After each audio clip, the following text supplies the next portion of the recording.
Two left.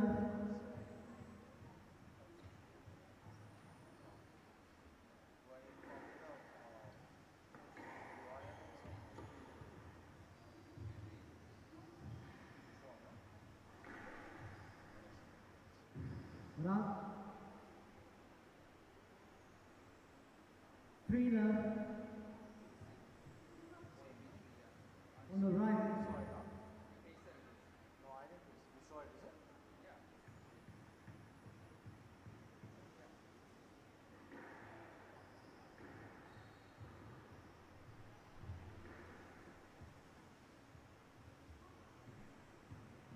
Four left.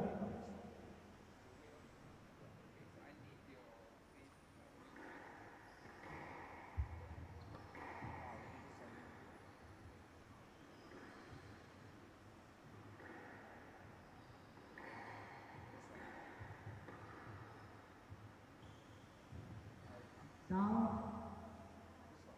and out. 1-4.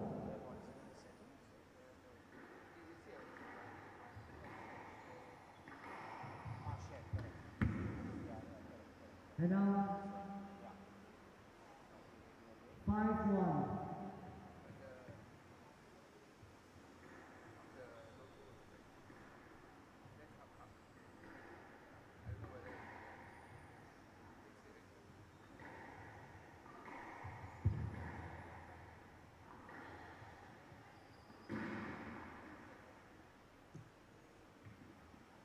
Six one.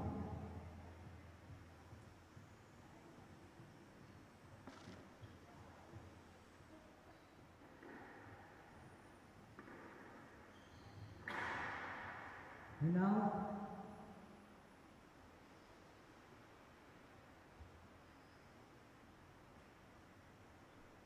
2-6.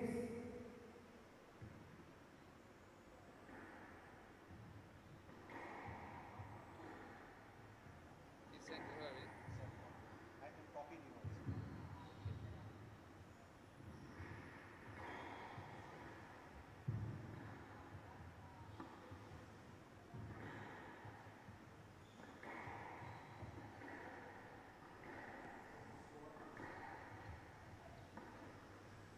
Down from the left. 3-6.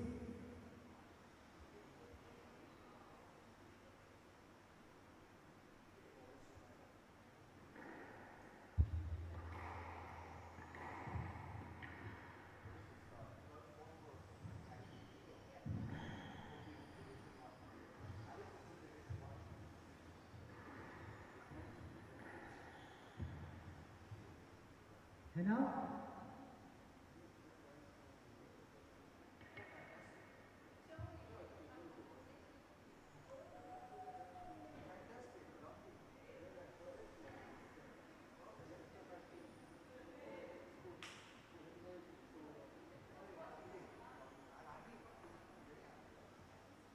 What happened? Yeah, man. The girls are in the commentary for the first two games. Oh, great. 7-3.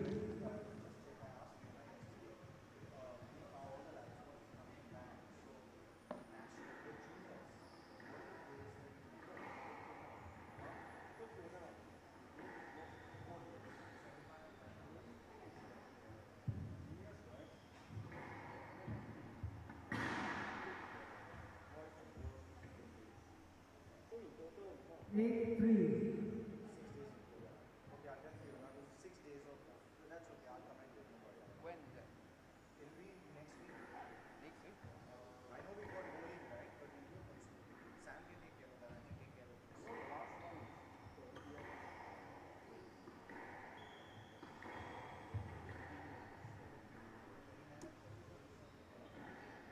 My 29th and 30th December, I'm in Spain for the football matches.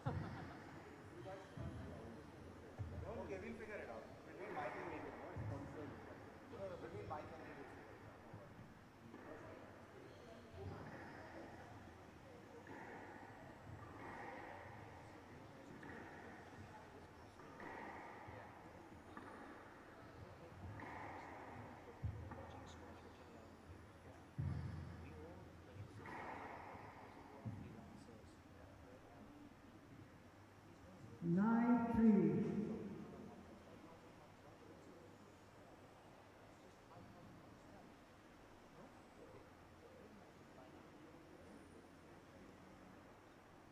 That's all. For one man. Yeah. Yeah, set up one guy. What I thought we get video. Oh, I have a damn funny story for you.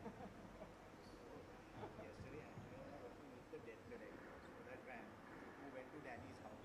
Okay. And then, They freaked out, man. They were so scared. We have nothing to do with One Play Sports. We are not even directors. It's not even our company. We are not shareholders. Nothing. Please don't call us. 10-3. Game ball for the left. you should record that down.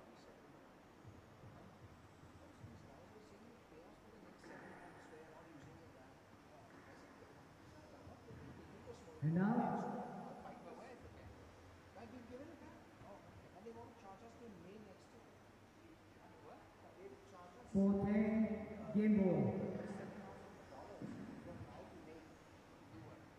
And they have the van. 5-10. Game ball. They say, oh, you have to charge because you're terminating your contract.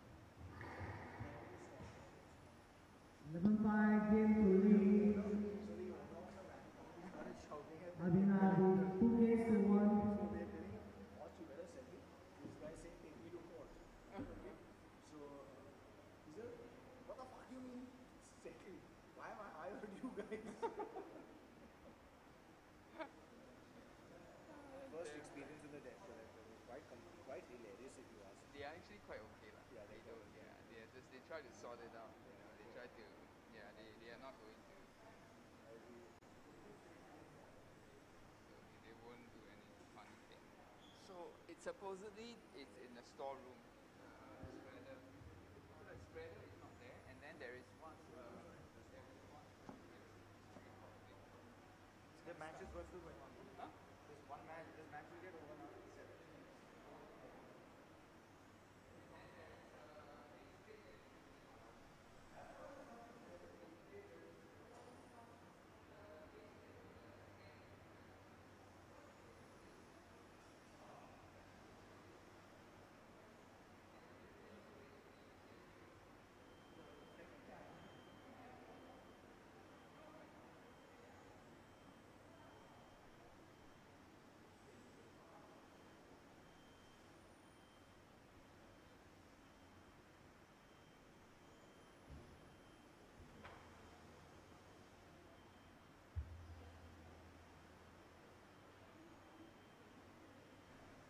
Game durations 30 seconds. Seconds.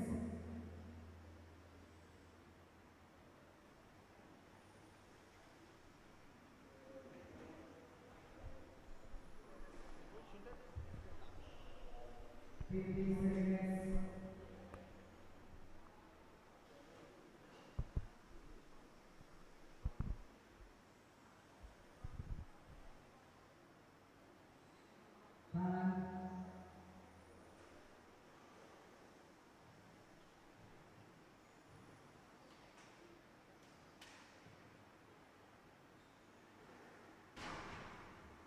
Abhinavi, 2 games to 1. Lead to serve.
4-1. Why don't the two of you sit in front?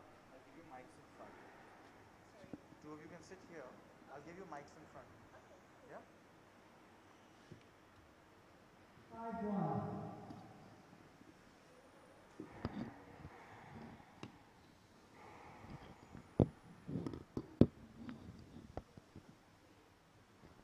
6-1.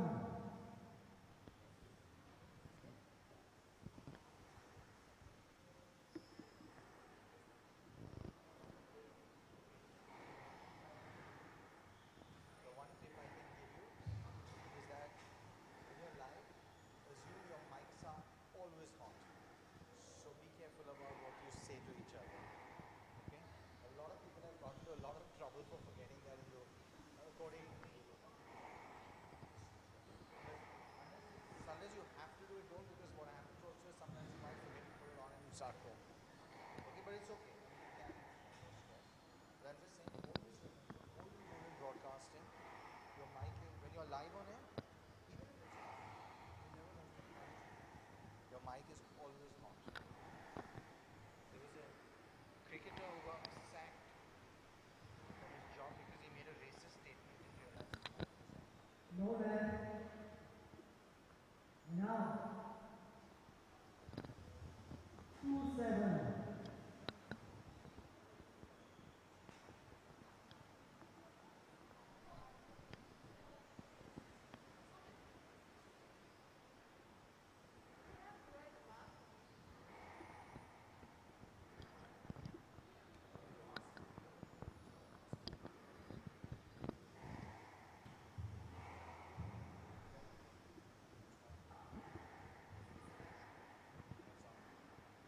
We're not live.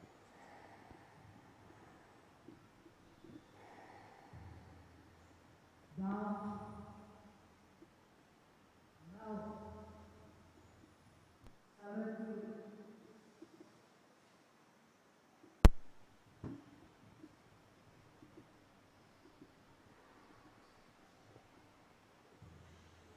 Head up. 3-7.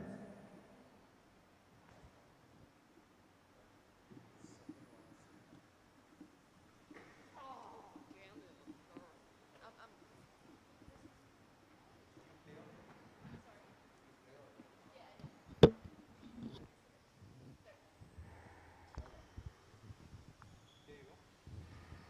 This mic's on as well. 4-7.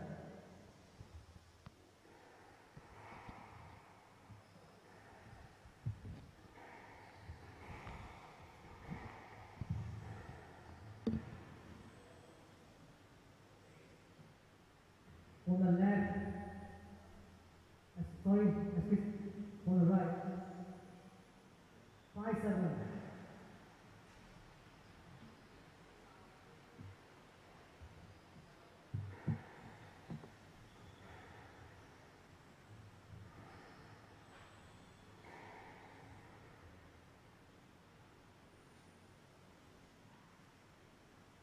Six, 7.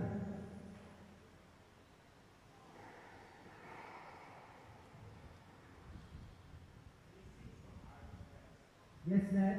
6-7.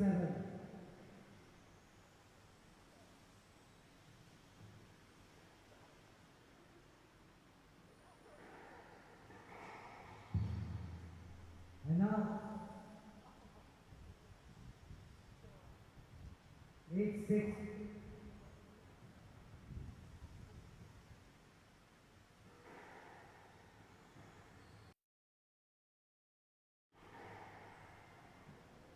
And now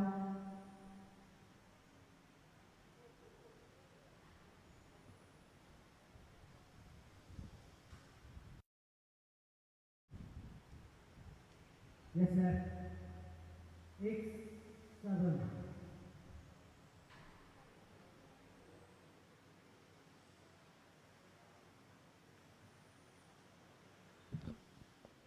Player, carry on.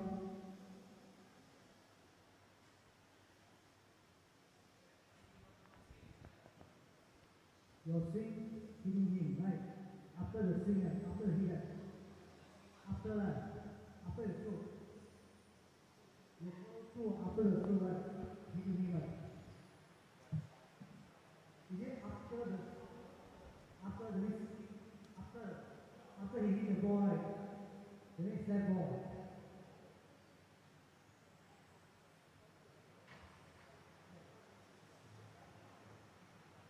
On the right,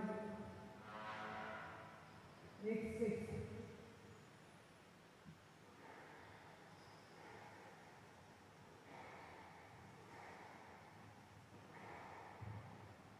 On up.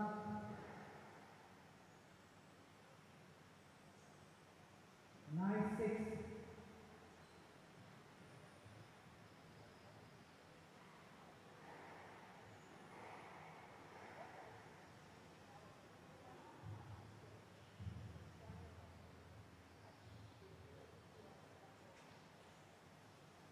And 6, game ball on the right.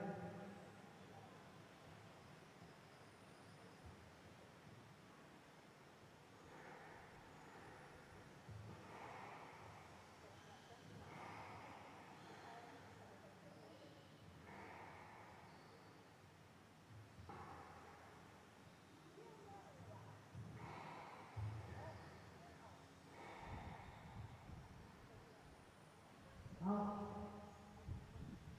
And up. 7-10, game ball.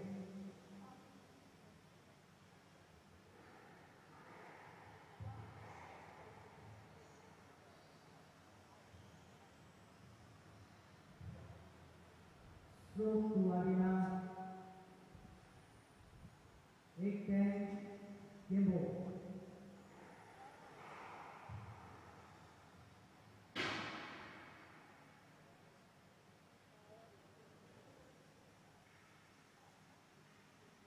On the right, 9-10, game ball.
Round 10, game to lead, 2 game on.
testing, 1, 2, 3. This is the mic on the left. No, on the right. She doesn't know her On the left, right, on the right.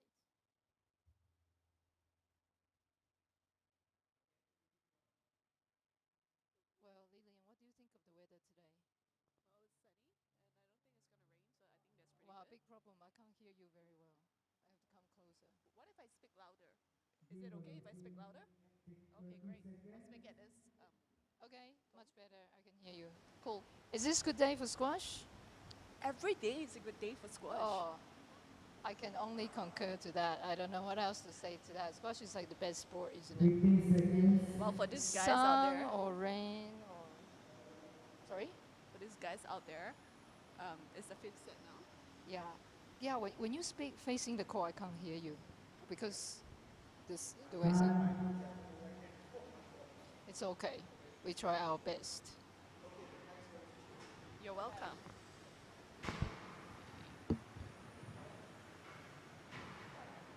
Two game all. Lee to Sun.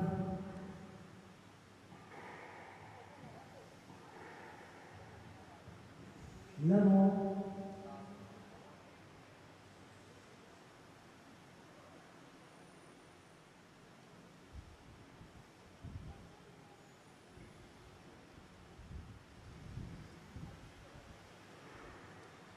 Four, hand out. One left.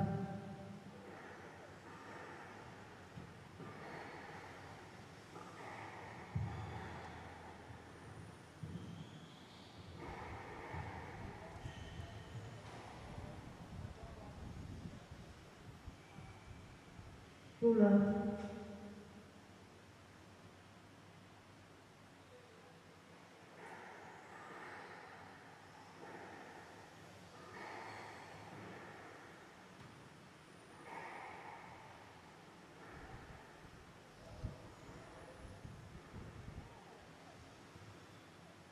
And now, 1, 2.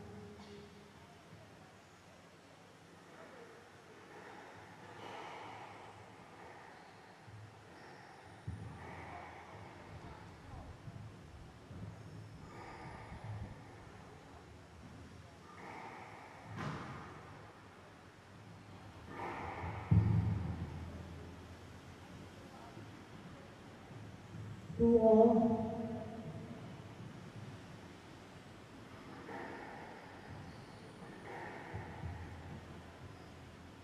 And now, 3-2.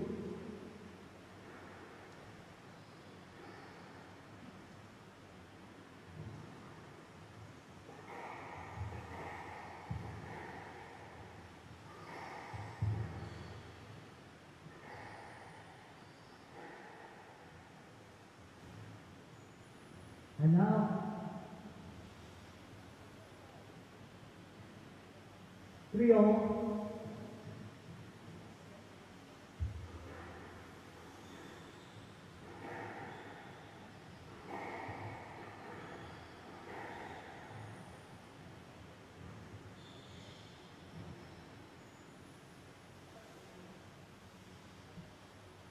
Four, 3.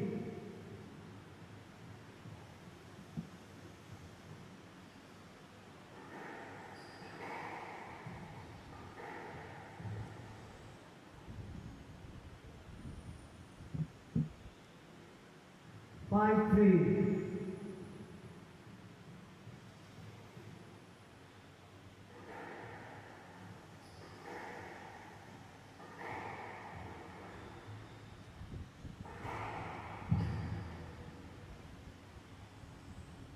Six, 3.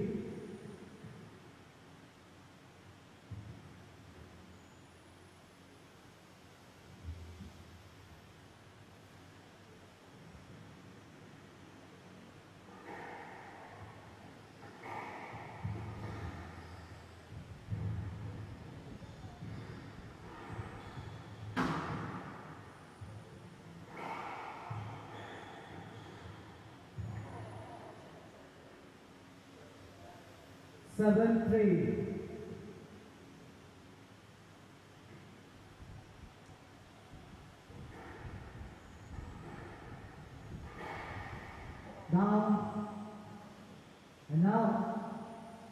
4-7.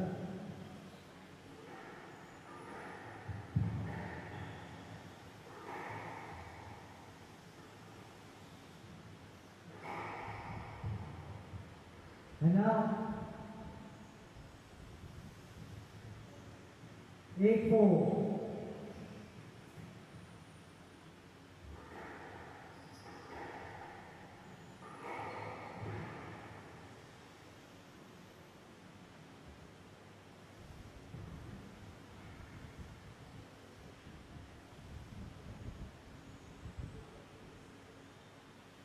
Nine four.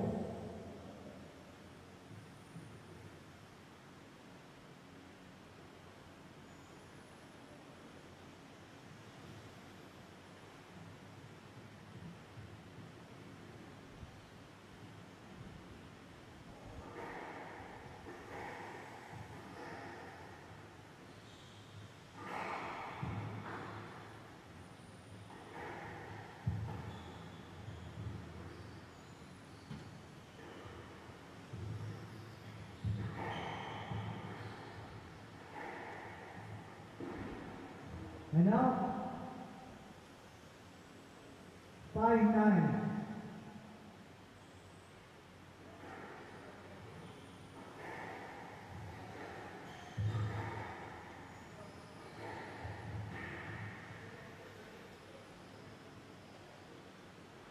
Six nine. Now 10-6 Mesmo.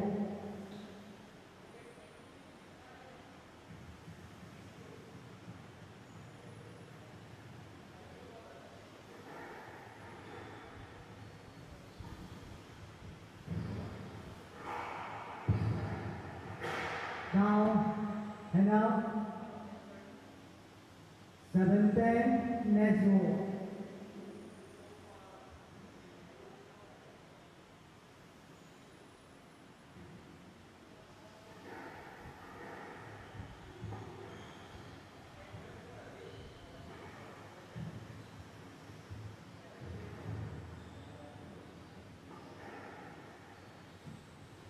Level 7 match will be 3 games to 2.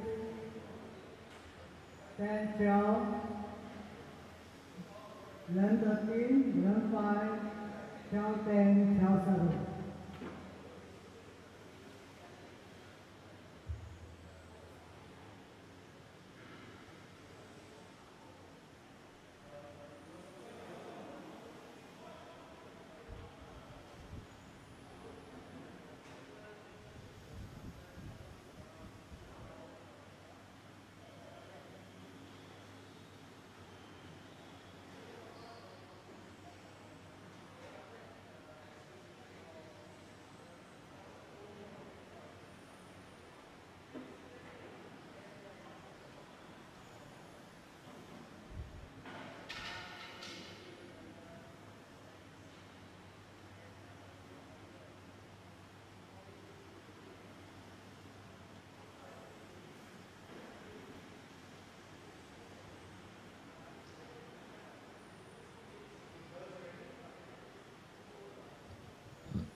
I was born ready.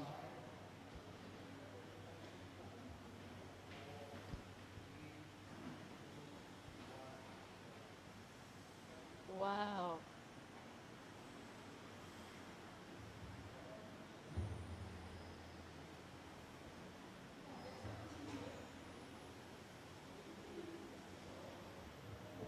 Hello, Singapore. A very good afternoon. Welcome to squash. Welcome to Singapore Squash Circuit, latest finals for Division 2. Shivy and Lindsay will be playing today. Yes. Well, I think like the game was delayed, so right now they're warming up, ready to get on the court. Yeah, in the meanwhile, why don't we introduce each other That's to a the good idea. potential audience out there? Or should I go ahead? Yeah. So Here commentating with me is Lilian, and the two of us actually have been playing squash against each other for quite a few years now, haven't we? Yes, Yes. ever since you came to Singapore, I suppose. That is true. That is true. And this is Annie. This is with me here, commentating on this match. Both of us are first-time commentators. That's for a right. tournament. Yeah, but it's really exciting because we've been friends for a long time, and we also trained together at Kallang. Yeah, so given this is our first time commentating, and I can guarantee you we will do a rubbish job. And if you have, if you are, for the haters out there, please feel free to leave a message. I will not read. Well, I think it is such a privilege to be able to play a tournament during the pandemic. I'm really happy actually that we So are able right. to play the So tournament. done right. Yeah, really thank you to the sponsors Marigold for helping us fulfill this milestone, I guess, to be able to compete during the pandemic. Wouldn't happen without the efforts of SSRA as well. So really thank you.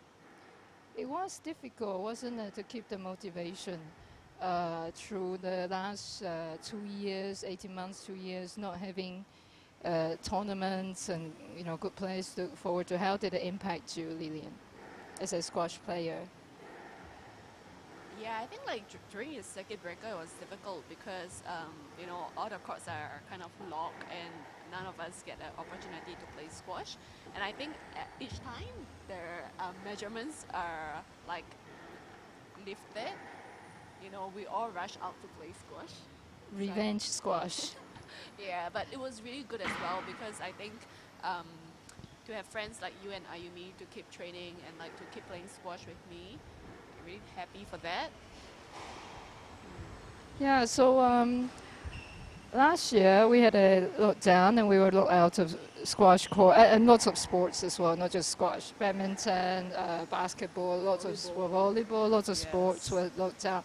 And we will not be able to get on the squash court. I don't know what you did do, but I attempt to play squash against the wall at the HDB Void area, only to be told that I could be put into jail for that. So I was lucky. I did that only once for 2 minutes, and then I stopped because I didn't want to go to jail. What about you? Did you do anything in replace of not being able to play squash? I think just keeping up with general fitness. It was a little bit harder, I guess, but I bought a bicycle. We went cycling and lifting weights, stuff like that. And I think it's quite commendable, right? Even for these two young ladies playing in the finals today, Shaidi and Lindsay. I wonder what kept them going actually. Yeah, I know that Shaidi has gotten to the finals with beating her opponents 3-love, including myself, in all her games, to reach the finals today. Lindsay didn't have quite a straightforward win, I suppose, but I did heard that she upset one of the players, Isabel, I think, who seeded 3-4 to be able to reach the finals today. So I think it will be quite an interesting match to watch. Will it be a straightforward win for Shaidi, or would it be a fight with Lindsay? What do you think, Eddie? Actually, perhaps that's maybe the audience out there wasn't sure. So Shaidi is the one in the white shirt, isn't it? Yes, that's right. And Shaidi is the one in white, and yes. Lindsay is the one hitting the ball right now. Yes. Yeah, it looks like both young ladies are doing very well, and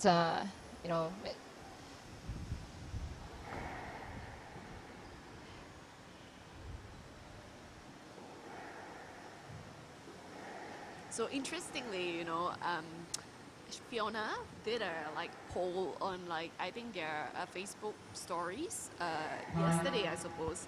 And Lindsay is actually the crowd favorite for today's match. the young girl in the blue shirt, huh? Yeah. All right. And she's going to be serving next, I guess. Okay. Yeah. So sit tight. If you need to go and have a quick toilet break, grab your drinks, relax into your Saturday afternoon, quickly do so. The match will be underway in no time.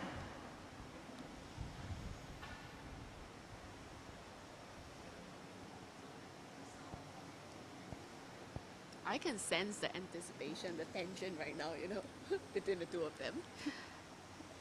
It certainly is a great feeling to be able to watch good squash matches in person again, isn't it? Yes. Live matches are always so exciting to watch.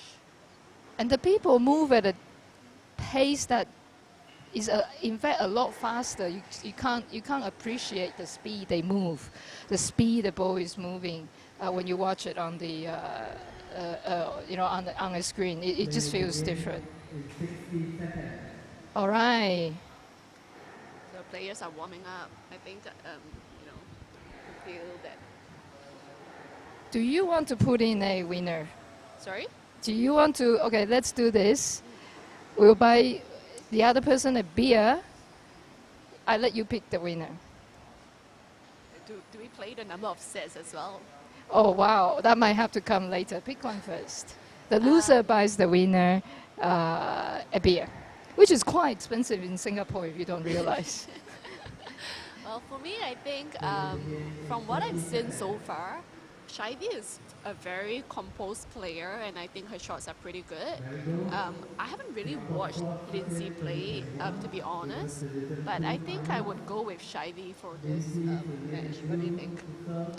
Right. Well, given it's a bet, if you go with Shidi, I would go with Lindsay. Here we go. Alright, let's go. Well, Lindsay is off to a good start. Yeah, for sure. Might be the nerves, right?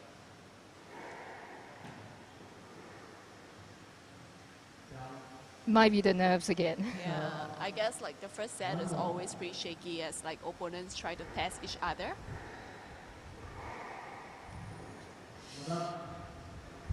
But I've got to say, I've seen, I heard that Lindsay is quite a runner. Like she runs for every shot, which is good, for every young player out there. Like, don't give up. In fact, squash, though it looks like a racket sport, but the legs are actually a bigger part of the game, I feel. Oh, I like Nice, that. A very tight shot nice. from Lindsay. Draws her opponent to the back corner, and she couldn't reach the ball. Excellent shot. Oh. She, Nice drop. she's ready at the key, ready to react, and ready to put away the shots. She's settling into her game, I guess. Yeah. Shivy? Slightly slow on the trying back end there. to get to the ball. Now she's playing her game. I do remember actually with my match against her, she put away some of the balls with quite a lot of balls at the front. Really good to trick your opponent. Oh. I think Shivy is settling down in the game right now. Actually. Yeah, the body language from Lindsay doesn't spell confidence at the moment. Come on, girl. My beer is on the line.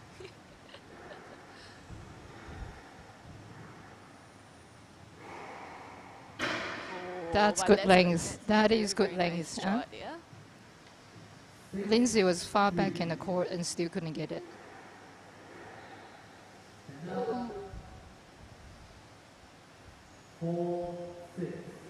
feel like Shivy is trying to get into the rhythm of the game, but Lindsay's style of playing is a little bit more different. Not too much of rallies, but really putting away the balls when she has a chance to. Like now, look at that. Shot. Both girls have a strong shots. Right now, I feel the unforced error from Lindsay is probably a little bit more than Shady. Hey.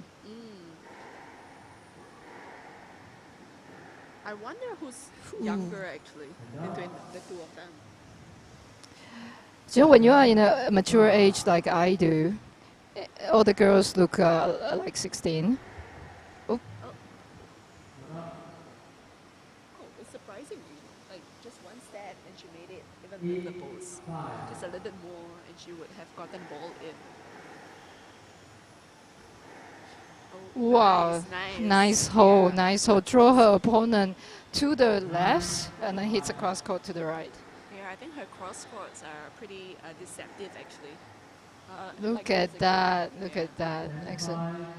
Lindsay's been caught out a few times now. I think her court position isn't as good as Shaidi. Hey, Oh, a mistake. You know. you're right. 6-10, game ball.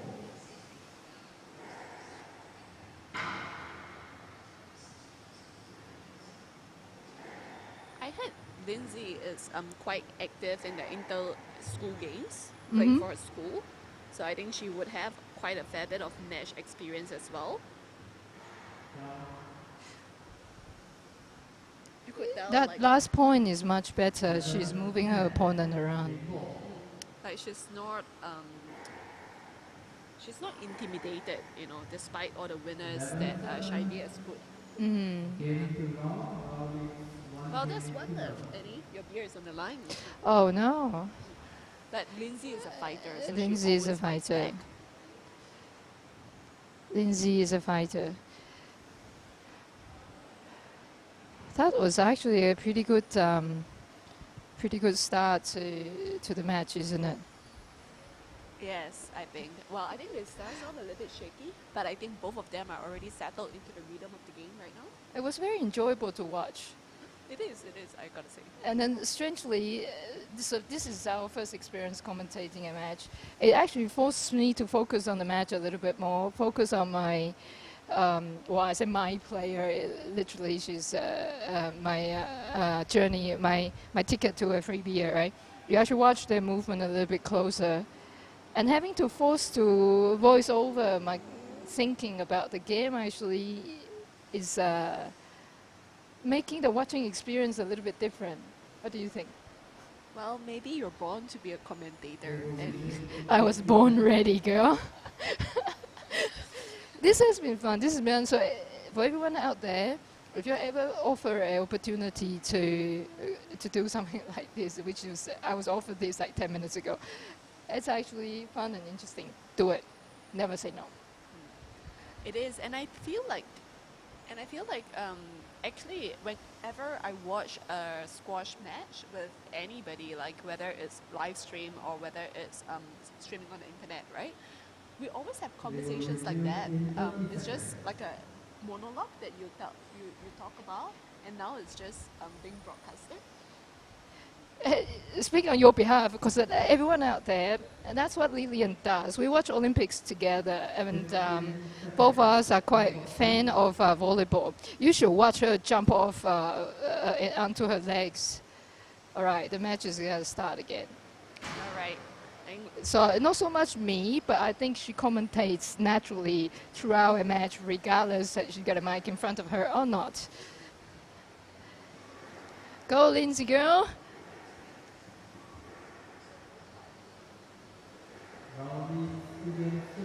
Lindsay's backhand, she holds the racket a little bit different, huh? She bends her wrist a little bit more than what I think, often you see in a squash swing. That's a strong start from Shaidi. Oh no. Wow. Playing with interference. Good job. That's a nice boast. A bit of What a PP. Well, the idea was there. The idea was there. That's The idea right. to put it away from her opponent. Oh, what a nice knee. service. Yeah. Lindsay is coming into this game with a heightened energy. Yes. I feel like I say, she's a fighter.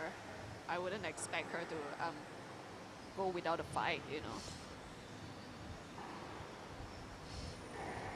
Oh, Oop. that's a really, really nice shot. Well done. It's a good cue shot, very good cue shot. I think at this level, the girls cannot give each other free balls, right? The Yes. opponent will just put away. But I think that's the thing, you know, like when you're against an opponent that's never gives up, you know, sometimes it's better to keep the rally going. Yeah, instead of like trying to go for a quick kill and making some unforced errors and losing the point. But that's my opinion, I feel. 3-2.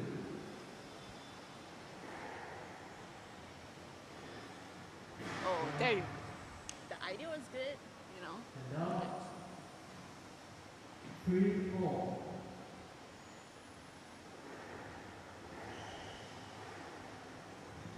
Oh, nice post. A lot of surprises from Lindsay, I may say. Actually, she's playing a little bit different. I think the first game she was a little bit more, maybe more, I don't know what you call it, traditional. She's more down the line shot, trying to keep the opponent at the back of the court. But I think she's changing her strategy, moving her opponent a little bit more this game, which I think is seeing some results. I think it's incredible to be able to change strategies, right? Even between sets, especially when, you know, like you have nobody else here with you. You have to think for yourself. Oh, that's a really nice shot from A Shivy. very nice point from both ladies. It was about 10 shots down the line and suddenly a change of direction. 4-all, pretty tight, I would say, for the second set. Oh, nice.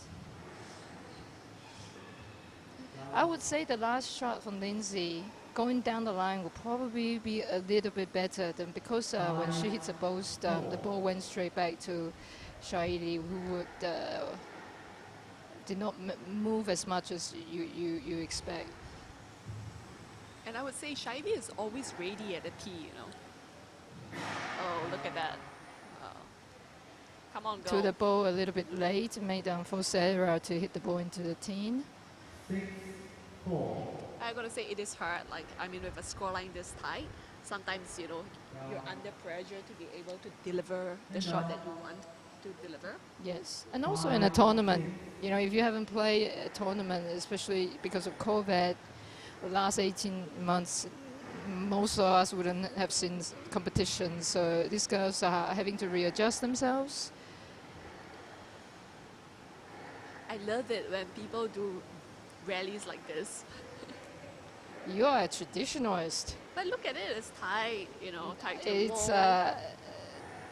high standard squash here we're looking at. Quality. Quality, Yeah. yes. And thanks again for Marigold making the tournament happen. 7-5.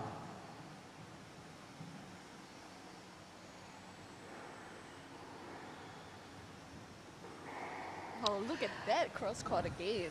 I got to say, she really reads her Impressed. opponents really well. Having said I'm impressed, I'm not exactly happy because my free beer is running away from me. Hey, but you know, you get to watch quality squash like that. I am pretty happy. That is true, that is true. So out of the range of the beverage that Marigold offers, which one is your favorite? Chocolate milk, but Chocolate that's because you know me. I like to drink the same thing. That is so true. You know, I don't know whether it's a myth or whether it's true about like chocolate milk providing protein for. Oh, Oh, that's a forward service. Lindsay girl, come on. Come on, steady. 10-6.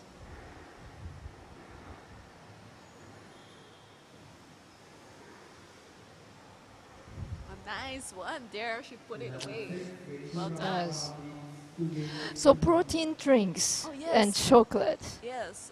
Well, so that's a saying, right? Like chocolate milk gives, it helps with muscle recovery. But I'm not sure whether there's scientific evidence to that. But either way, I do enjoy drinking chocolate milk after a good workout. Replenish and rehydrates. Unfortunately, I'm allergic to milk, so that one I don't know. That's too bad for you, actually. But I do enjoy the pure fresh juice. Oh yes. When I you do. finish a squash game, and with some of the tournaments, not right now, but with some of the tournaments, they would have drinks around the squash court. And when things open up, it would be good to just come around, spend the afternoon, and there could be free drinks going around, no guarantees. And also, for the people who doesn't know, the Kallang Squash Court is actually nearby. A very famous, in Singapore, it's a famous food center, right? Old Airport Road. Our favorite. Yes. I have been inducted into, I believe, very much a Singaporean way of lifestyle is in the afternoon snack of satay and beer. Not really afternoon, I would say. We usually go there after like our evening squash. Oh, right. Okay. I was scared that you were about to say that satay and beer are for breakfast for Singaporeans. That will probably need some training. Maybe you start drinking beer in the morning in Australia when you were staying there for a long time. I don't think it's quite popular here in Singapore. to drink in the Actually, morning. I cannot say that is not true. My earliest record of drinking beer is 9:30 in the morning at a camping site, and that is quite fashionable in Australia to do so if you go on a camping trip. All right, here we go, game 3. It is 2 love to Shady. Right. The door, yeah, it's close the door. Okay. Very important. Do not injure each other. Let's see if Lindsay will put up a fight, you know, to win. 'Cause I Girl, know- please, my free beer is on you.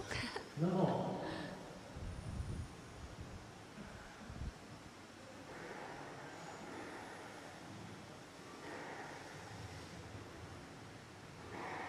Lindsay, girl. It's a tight shot, you know. Ah, good try though, good try. I really like Shivy's execution of like her backhand.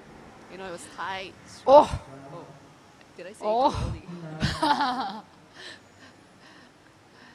no, but the forehand smash from Lindsay was excellent.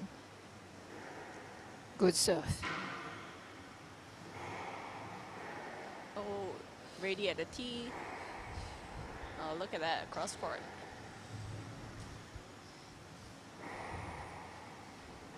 Getting to nice rally. Oh, what a pity. Just a little bit late to the The ball. idea was there. So. But I would say Shivy was ready as well.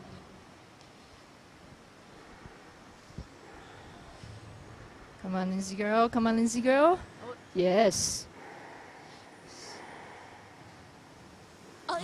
Out. Well done. See, keep the ball alive. I would say if I play Lindsay as an opponent, right?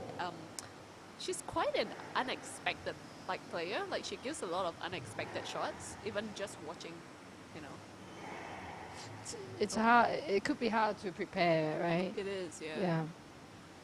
3-2.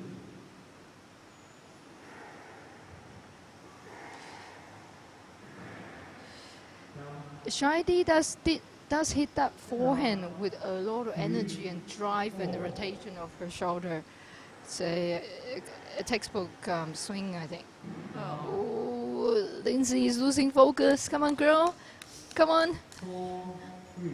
Say it louder, she can hear you. I hope she never watched back this match and then hear the commentating and about the trauma of having to force someone to buy a beer for someone else. Oh, Oh, I don't know. Was it no left? no, the book was wait. Let me see.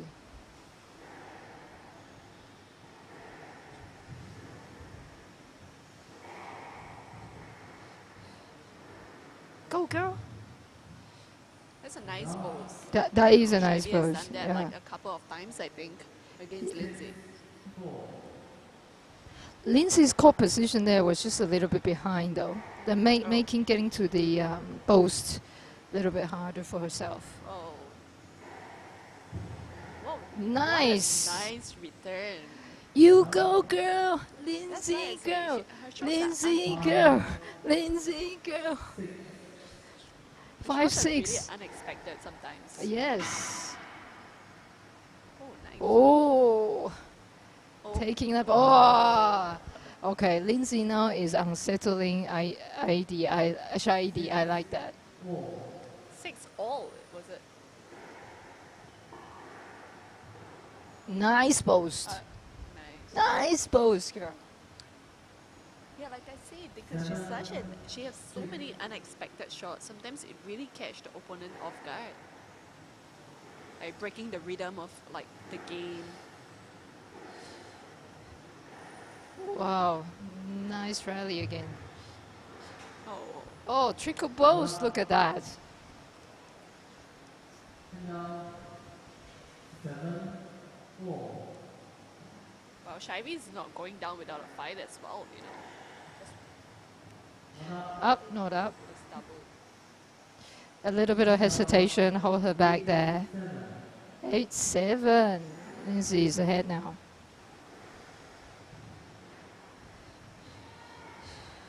Chance. Was it up? Ooh. No? Umpire did not think so. Or the referee. The right word is the referee. Are you thinking of volleyball?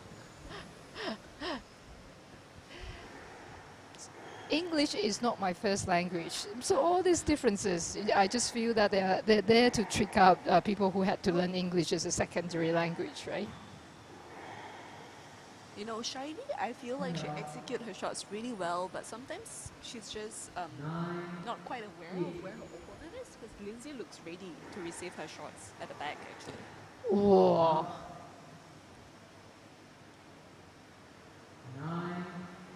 9-all. 9-all, let's see. So right now it's 9-all, the third game. Oh, putting it away. Whoa. Match ball has just come up. Championship ball.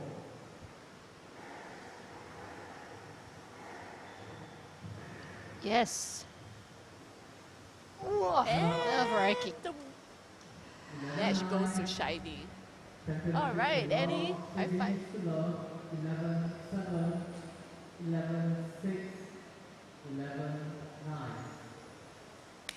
All right, thank you everyone. This is the first experience between Lilian and I commentating for a squash game.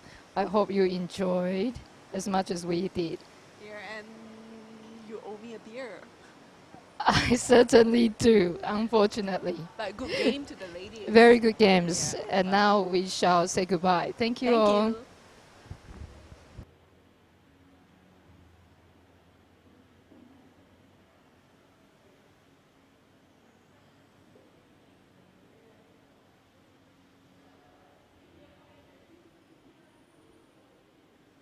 Can affect 1 in 4 Singaporeans above the age of 50. The good news is that you can take steps to slow down this process. Regular can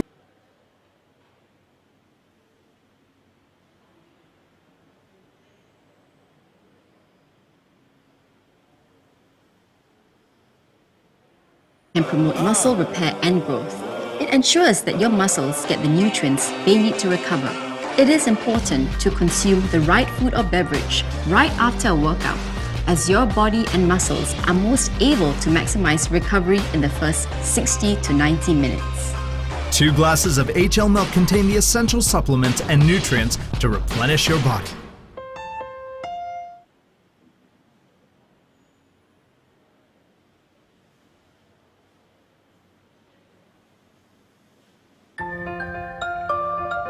One in 3 women over the age of 50 will suffer a fracture due to osteoporosis. Bones become weak and brittle due to the loss of bone mass as we age. Sufficient calcium and vitamin D intake will help build strong bones and enhance calcium absorption. Drink 2 glasses of Marigold HL milk for your daily calcium and vitamin D needs.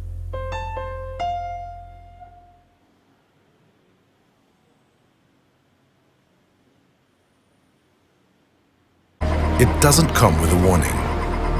The good news is, you can lower your blood cholesterol by consuming at least 2 grams of plant sterols daily. Plant sterols block the absorption of bad cholesterol into your bloodstream. Marigold HL milk contains plant sterols which have been proven to lower blood cholesterol.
Test 1, 2. Good afternoon, ladies and gentlemen. Welcome back to the Kallang Squash and Tennis Center. We are here with the Division 2 finals. We have with us on court a young Mr. Ho, and we've got, as well as his opponent, a young Miss Wai Lin.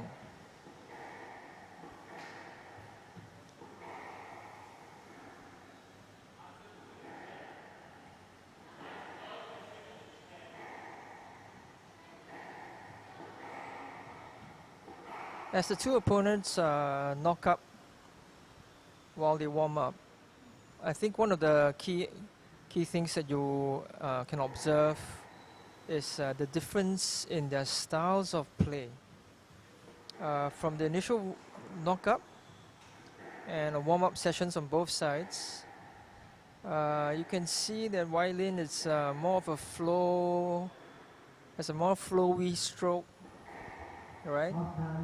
And has a more graceful approach to squash. Whereas for Ho, it looks like he's all power. You know, you expect that from a young man, right? So let's see, because these are two different contrasting styles in squash. One is more of a power play, and hopefully Wai Lin can bring her A game into this Division 2 finals.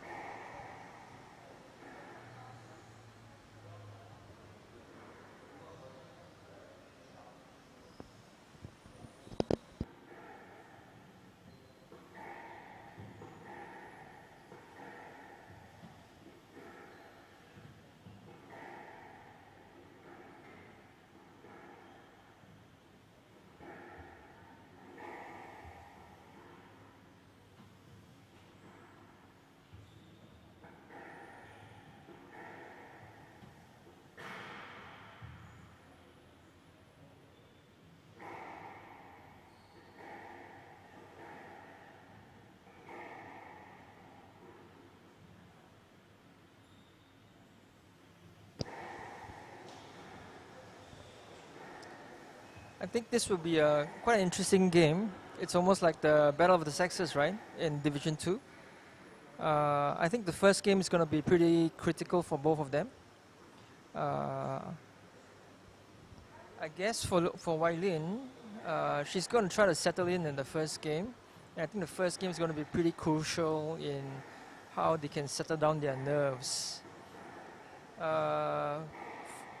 I guess for Ho, this is could be the first finals he's been in, so he may have a bit more nerves than Wai Lin. Whereas, as the lead up to this circuit, the Singapore Marigold circuit, Wai Lin has been in quite a few tough pressure games leading up to this finals, and she has also been in some of the other finals.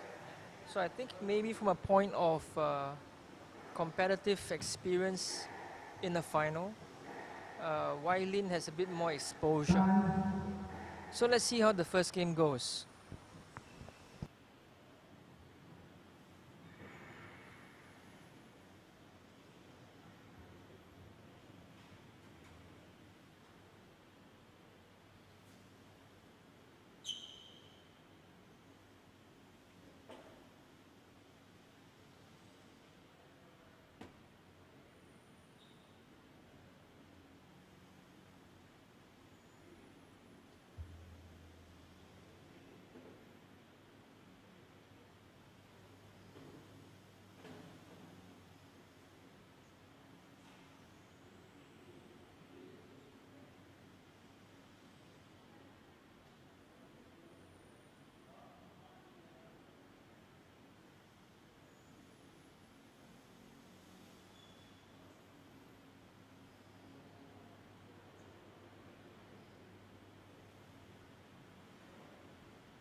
So the players are going to come onto the court pretty soon. We've got Wai Yin versus Ho.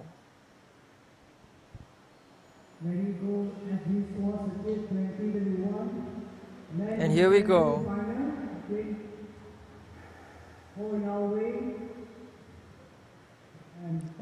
Wai Yin is to serve. Best of 5 games, love all.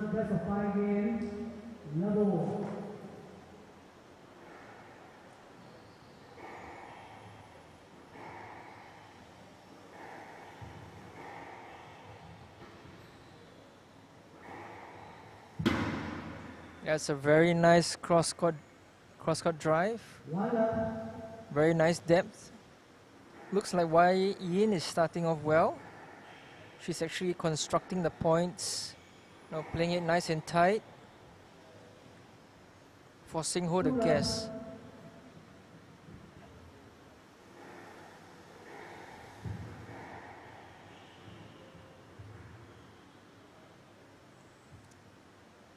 So there was 3 very quick points. From the first 3 points, it looks like Ho still hasn't really settled down as yet. And Wai Yin is taking advantage of his nerves. And he is now trying to inject some pace to see how he can actually unnerve or create some opportunities for himself. Nice shot there by Wai Yin. A low cross-court kill. She created that opportunity by actually playing nice and deep and forcing Ho to actually stretch out and give a loose return.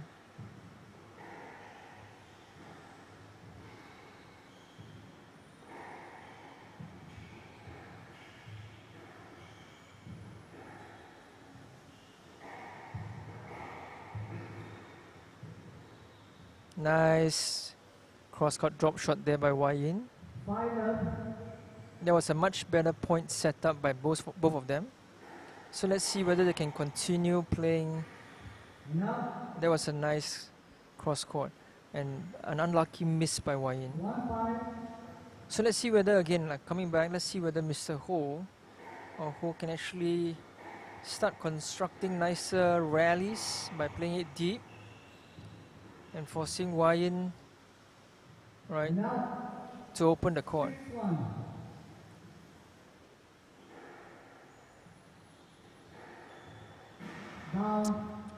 Oh, that was very unlucky. Ho gave a loose shot, but Wai Yin actually placed it to a tin. So that was really an unforced error by her. Nice. Very nice. 7-2. It looks like Wai Yin is actually running away with this game. When a player has a commanding lead, like a 4-point, 5-point lead, okay, it takes a lot from the opponent to actually get himself steady and then start playing nice squash and crawl his way back into the game.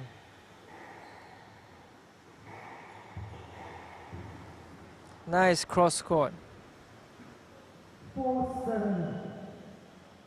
Looks like Ho is slowly crawling himself back into the game. So let's see whether Wai Yin can steady herself, right? Get back to playing nice deep drives and creating the opportunity.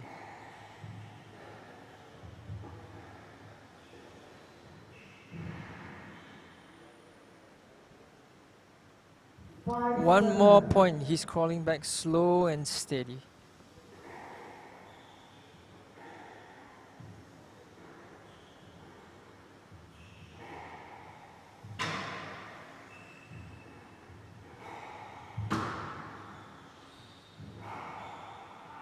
Nice cross-court kill. 8-5.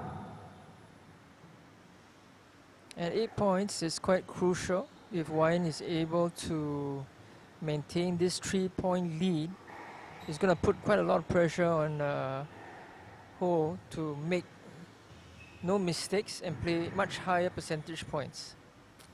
It's Two to hold, and now 6-8.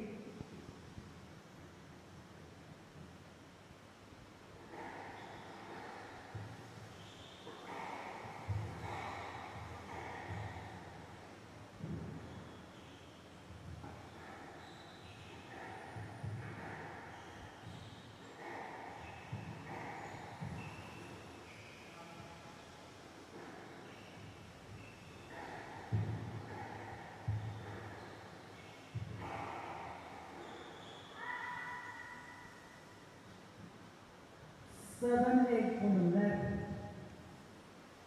At 7-8 now, with Ho serving. The pressure is now actually on Wai Yin.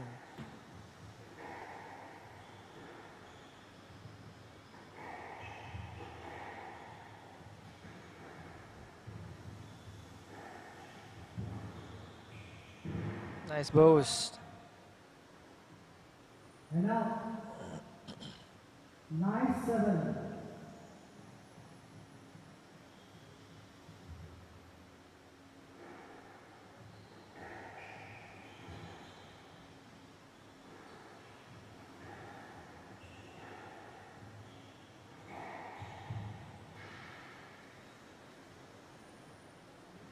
Ten, 7, game over.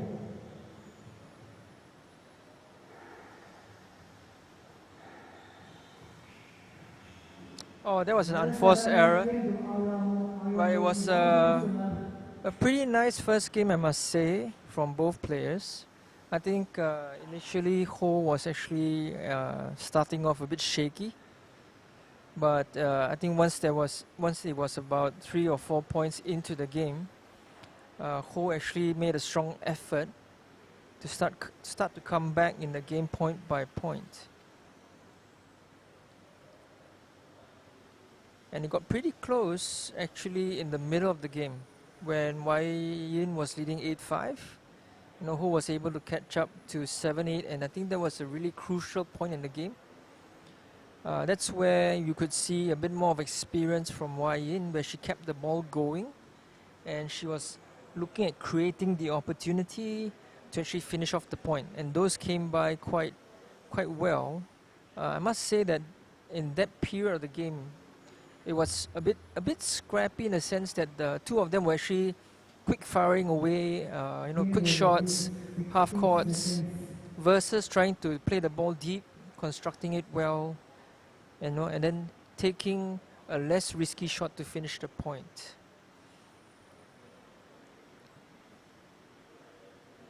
But in game number 1, Wai Yin came off as the victor.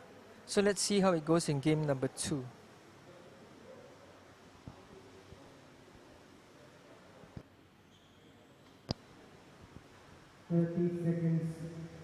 I think if Wai Yin had learned anything from the first game, she would actually construct the points a bit more.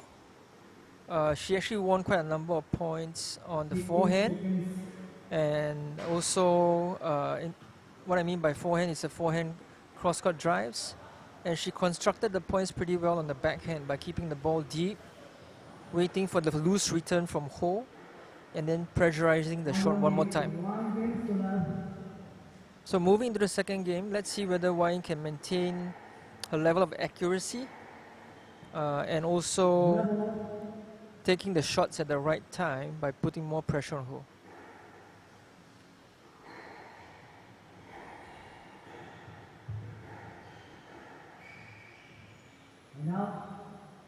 That's a nice shot by Ho, taking on a volley on the backhand. Nice straight drive, right, and very nice depth.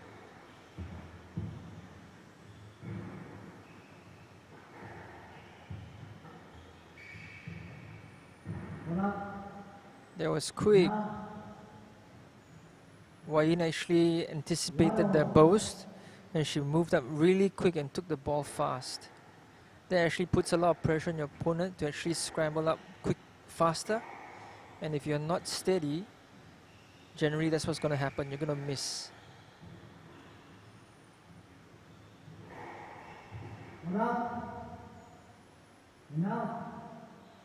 There was actually a well-constructed rally on the backhand. It's just unfortunate that Wai Yin's drop shot was sitting up.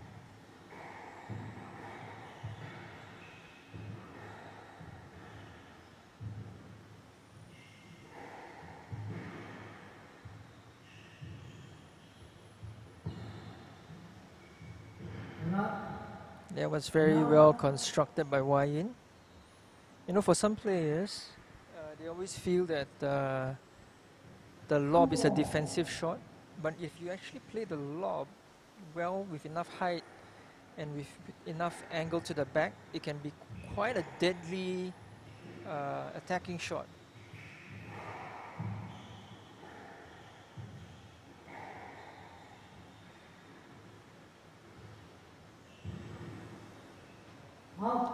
Again, she did it, you know, playing the back alleys, constructing the point, and then getting the weak return from Ho.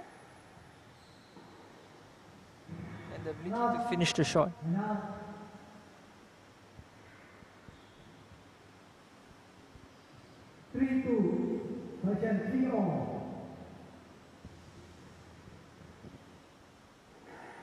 In game number 2, you know, the rallies are becoming a bit longer.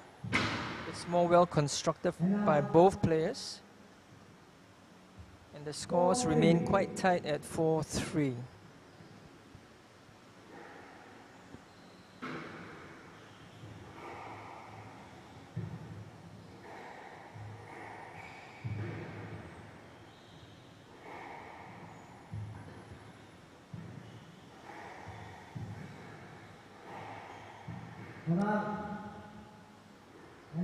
In that rally, it was quite clear that Ho was dominating the tee, and he didn't let off on the pressure, and that created the opening for him to win the point.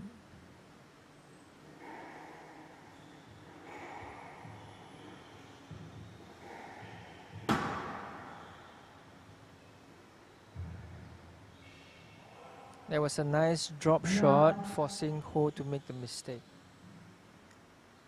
So it all started with the forehand deep drive, just out of the reach of Ho, where the return was weak, allowing Wai Yin to actually punish the shot.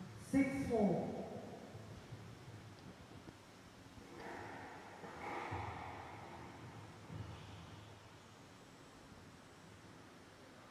7-4. Wai Yin's slowly breaking away from Ho, now at 7-4. And I can see a very clear difference. I can see that Wai Yin is staying steady. Right? She's waiting for the opportunities, and she's going for nice, clean drop shots or straight drives. Right, keeping the pressure on Ho. Whereas Ho, 5-8. he's putting a lot more pace on the ball. But what's missing currently is the depth and creating the opportunity for him to actually finish off the shots.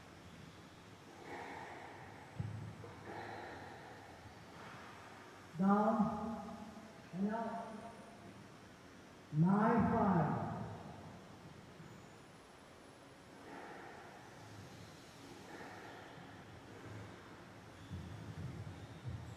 So Wai Yin continues. Oh, that was a nice drop shot there from Ho.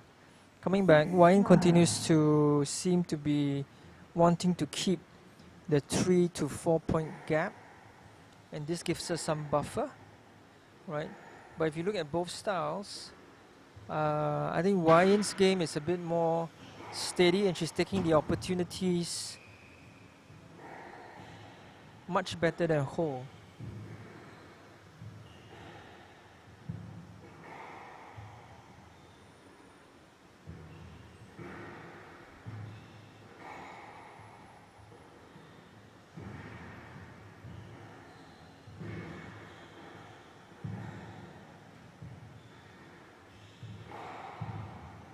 Nice cue shot there by Wai Yin. 10-6. Game over.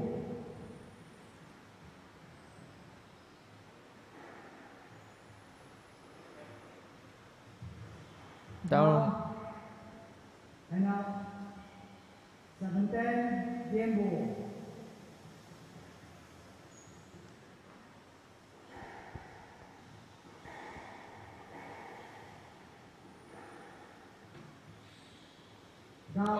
was an unforced error there by Ho. 11-7, game to Aurora. He had the upper hand but decided to go for a boast off the sidewall, but it went down into the tin instead. So now Wayin leads by 2 games to love. I think Wayin is sticking to a game plan by actually keeping the rallies well constructed, right? And I think it's working against Ho and it's keeping him frustrated. So let's see what happens and how Ho is going to come back in game number 3 with a new game plan to counter Wayin's steady play. I think if Ho actually made less mistakes and unforced errors and put some pressure back onto Wayin, I think the game scores will be much tighter. The dynamics of the game would actually change, and it really then boils down to actually who is more steady on each point.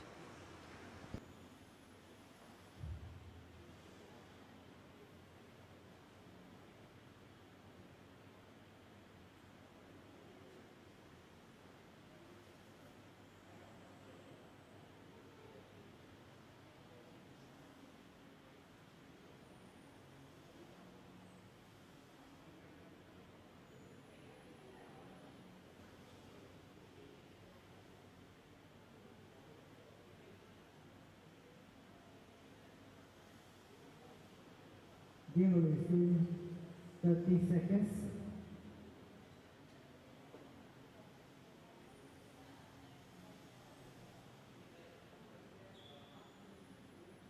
$15 seconds.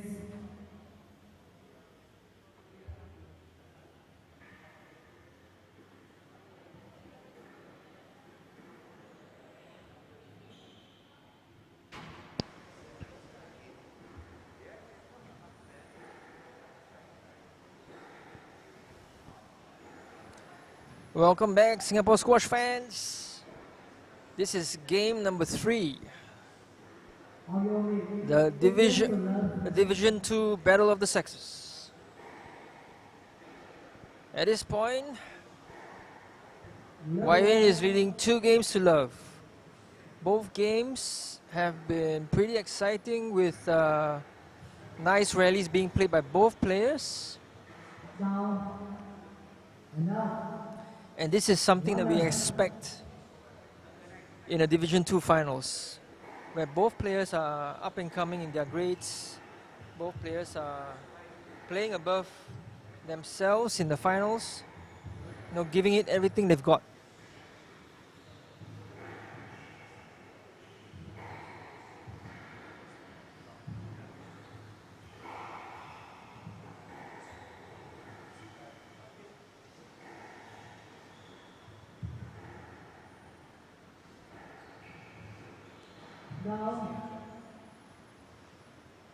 There was some much better constructed rally there by Ho.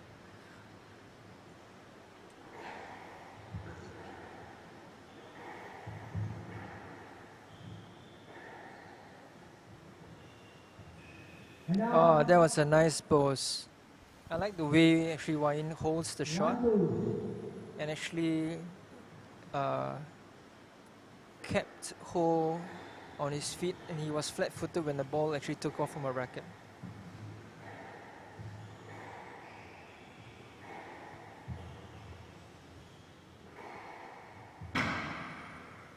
Nice cross court, well measured.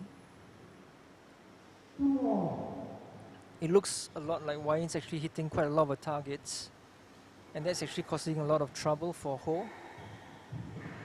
And now, 3-2.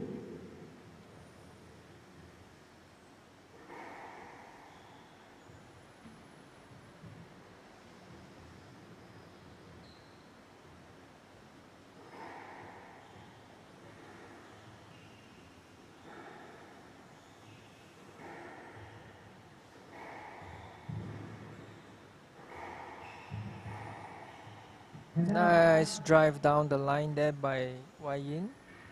And that brings them to 3-all. So game 3, right, It's also pretty exciting where the points are close. Each of them are, you know, hunting the ball down, looking for the opportunities to put pressure on each other, and really going and making sure that the balls keep coming back, forcing each of them to actually play the next shot. There was a nice recovery there by Ho.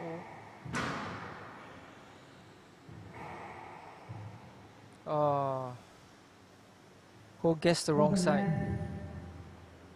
4-3.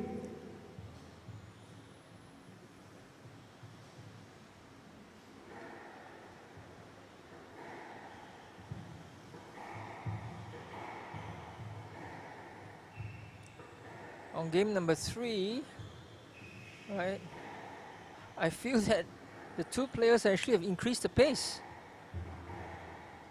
And this is wonderful.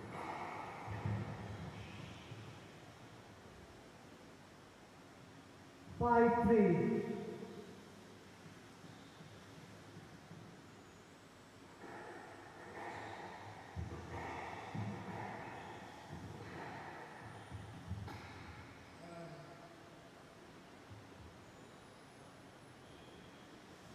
Six-three. Wine is slowly pulling away. And I think if Ho would stands any chance in the game number 3, right, he's got to play a bit more lifting drives, buy himself a bit more time, right, to actually play the shots. 4-6.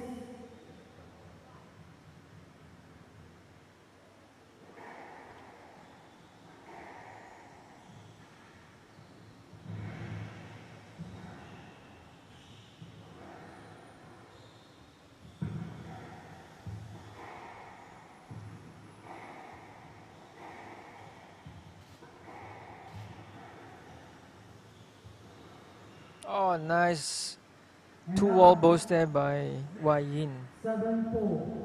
deceiving Ho.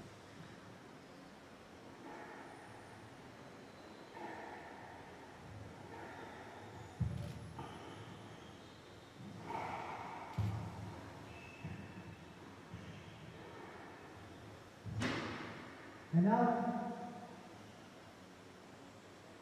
5-7.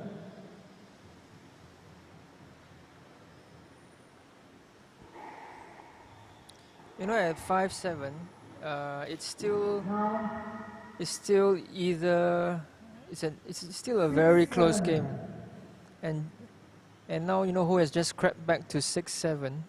He's even making it more tense out there. You know, he's trying to make sure that he stays close, and I think if he does that, a lot of pressure will be on Wai Yin to try to construct the points and make sure she can play clear winners or force Ho to make the mistake. 7-0. Ho has now caught up to 7-all. This game is getting more and more intense. And let's see. That was a nice lob and created the opportunity for him to finish the point. 8-7. Are we going to see a game number 4? It all now depends on Ho and whether he can keep his head together.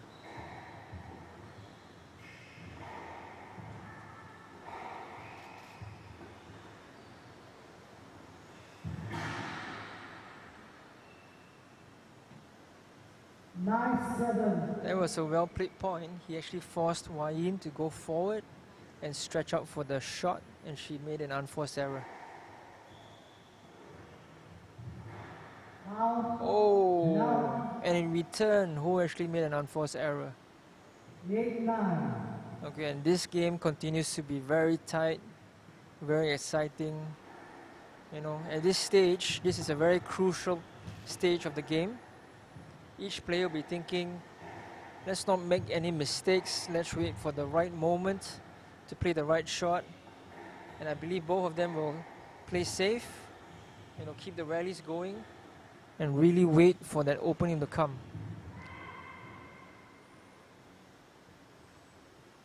And Wyan really gutsy with a gutsy boast, but it paid off. It paid off. 9-0.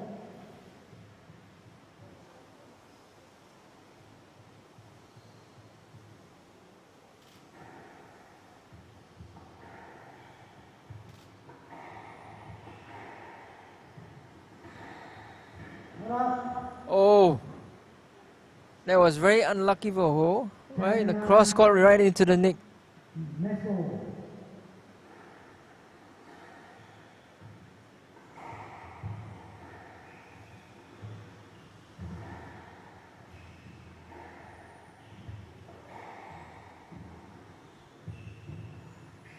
Stroke.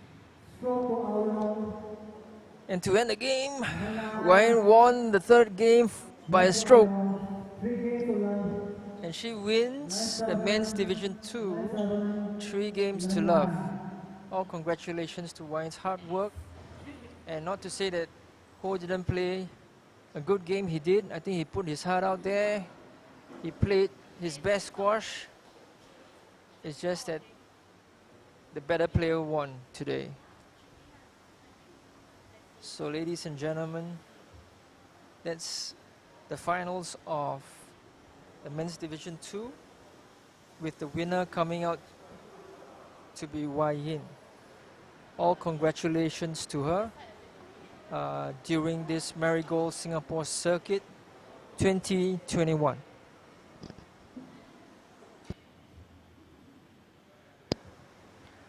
Up next, we will be having the men's Division 1. So do stand by.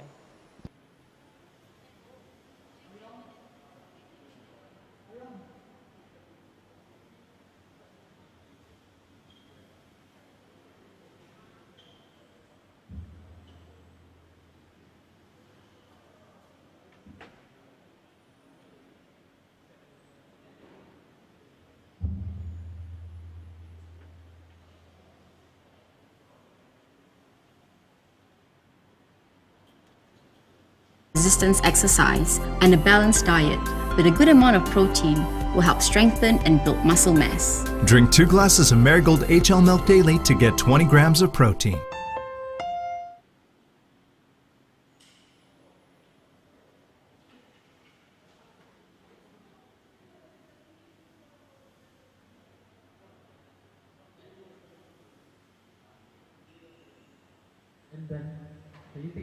Working out keeps your body in shape, and proper refueling after a workout can promote muscle repair and growth.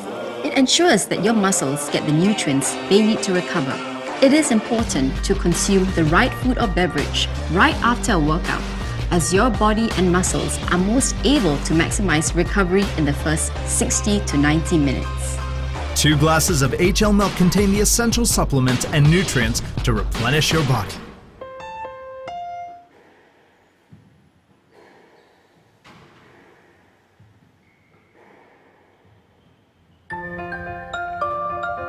One in 3 women over the age of 50 will suffer a fracture due to osteoporosis. Bones become weak and brittle due to the loss of bone mass as we age.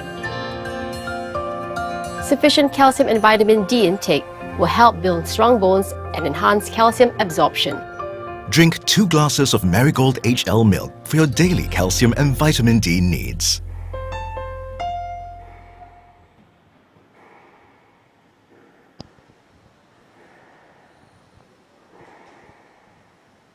So squash fans of Singapore, welcome back.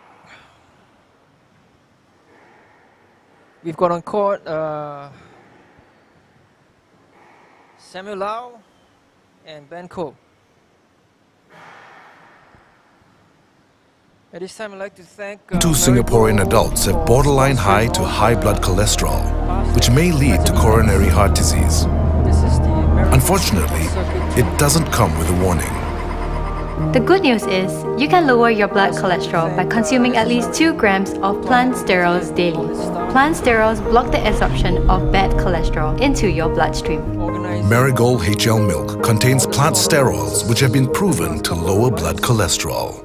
You know, it takes a lot of effort to actually run and conduct every tournament, and I think they've been doing a fabulous job, you know, and we must always give thanks to those, you know, that are in the backgrounds, you know, doing what they need to do, making sure that everything, you know, comes together during any tournament.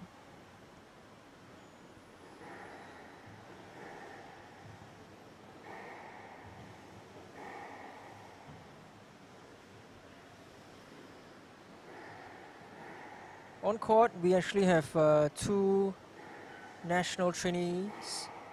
You know, these are the 2 up-and-coming boys for Singapore squash future. Based on what I've seen in the past couple of months in terms of their games and actually their performances in the previous tournaments, I think we're going to see a very nice and exciting finals for the men's Division 1 here today.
Hi.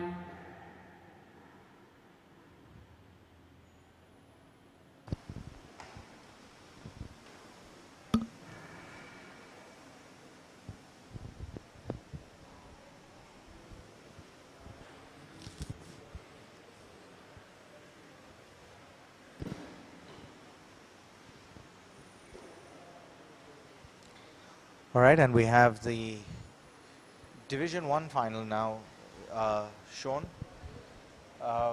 Interesting squash so far.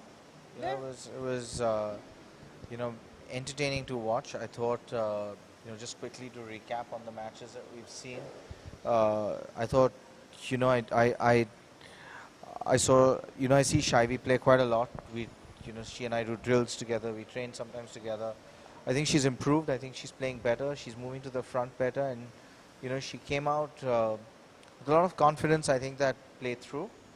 So I thought that was interesting. In the last game, of course, you know, Wyan was just, I think, too strong. You know, at the end of the day, she was just too consistent, too strong. And if you ask me, the one difference between the two that I felt, even, you know, even though the games started to get a bit closer and the rally started to get longer, I just felt that Wyan just had a bit more experience with regard to court strategy. And I think that helped her in the end. Yeah, I think you're right. I think taking a step back, I think this is a really great platform for amateurs. I think it's, you know, having the Marigold Singapore circuit actually allows all the amateurs that have been formally schooled in squash, or even for those that are actually playing at the club level, to actually come here and actually experience a tournament environment, and where they can actually really come and enjoy and perform their game of squash. And talking about this final now, you know, Samuel has gone off to a 1-love lead with a lovely backhand overhead drop. You know, he is the 1 seed, and what are your thoughts going into this one? I mean, my sense is that it's going to be a great game to watch. I agree. Actually, prior to you joining me on the mic, I actually had a comment that these two boys have been actually playing the previous tournaments, and I think they're all geared up for actually this tournament. So I think they've all had the pressure of the previous tournaments, playing the seniors. You know, they've been training regularly. So I think this finals in the men's Division 1 is going to be quite exciting. I agree with you, and you know, I think the last time these boys met were in March, when Benjamin actually came out and won that, if I'm not mistaken. And you know,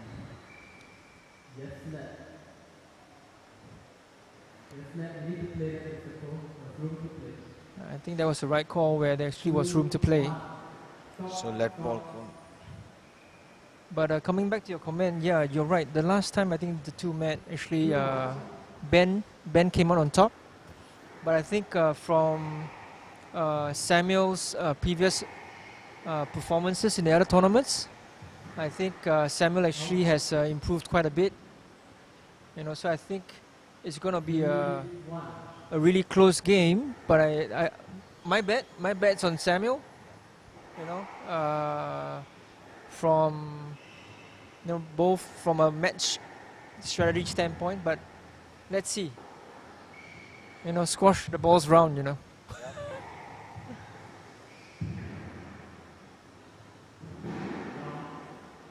That's the second time he's played that. He's played that very nicely. He's been able to just take pace off that volley, off the backhand, and just soften the ball a bit, and that's very difficult for an opponent. You know, in the midst of movement, to suddenly have to stop balance and then play a ball that's softening. That's true. But it takes a lot of practice, you know, and these two boys actually have the same amount of practice on court. So, well, you know, I think just let's just talk about that for a second, Sean. You know, I think we see so much pace in the game right now, but there's so much to be said about actually sometimes varying that and just taking a bit of pace off the ball, because at the end of the day, you know, I think you got to make the four walls your friend. Yeah, you're right, and it takes a certain level of skill, you know, to play hard and play soft. And frankly, for me, it's the more you practice, the softer your hands get, and the better you can actually feel the shot. Right. 5-3.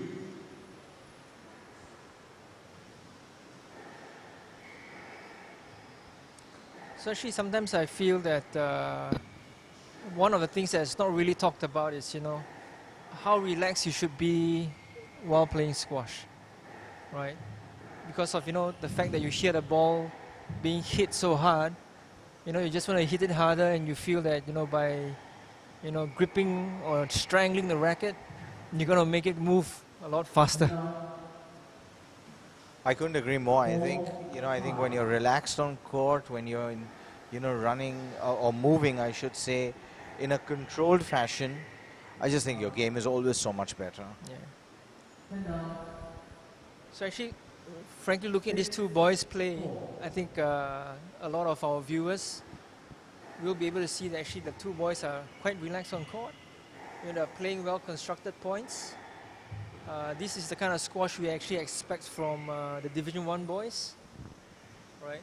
And especially for two national up-and-coming young men. Yeah, very cheeky reverse boast there. Yeah. But it's all these things, you know, that, you know, help you win a point. Yeah. But it was beautifully executed, I agree with you. It's the kind of shot we keep telling our kids, don't play, you know? But when executed well, I know how many points I've won off it. Isn't that your specialty, Mohit?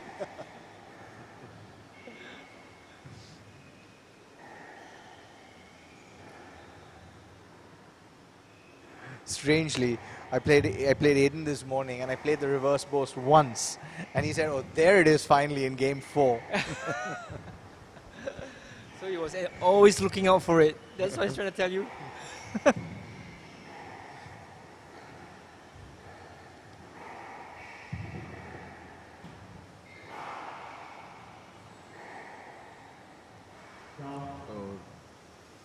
I think that shot from Sam was pretty wild, you know. Casual.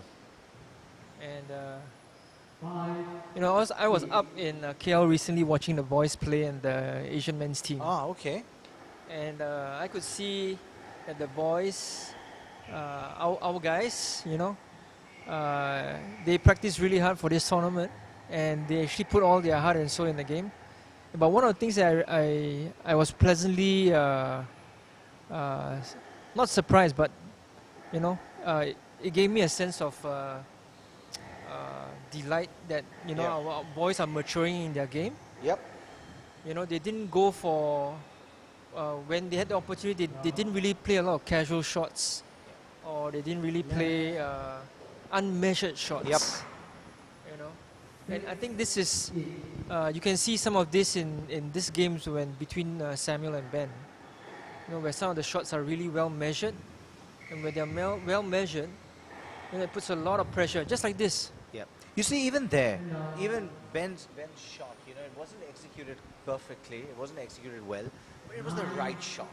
You know, it was the right thing to do, to go out there and try and flick it behind and pass Samuel. And you know, okay, it didn't come off, but at least he's doing what he's meant to do, right?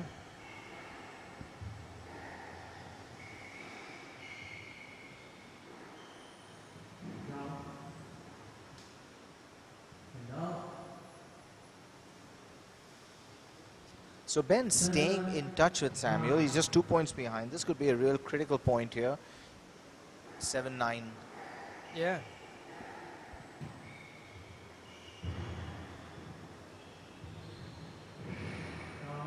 It's very soft, very nice. Yeah, very nice hole. And now 10-7 in ball.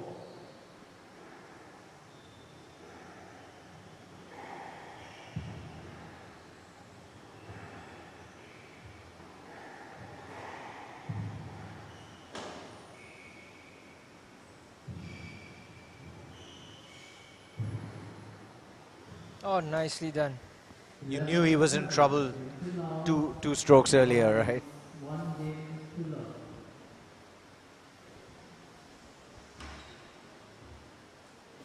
I think in the first game, Samuel was constructing the points a bit better than Ben, and that gave him the edge in the first game. I think both the boys are pretty tall, so actually their reach is actually there, but I think that's one of the key differences between the two boys at this point in time. So Sean, tell us more about, you know, the Asian Masters, the team championships, I should say, that are going on in KL right now. So you went there, you know, the boys are doing well.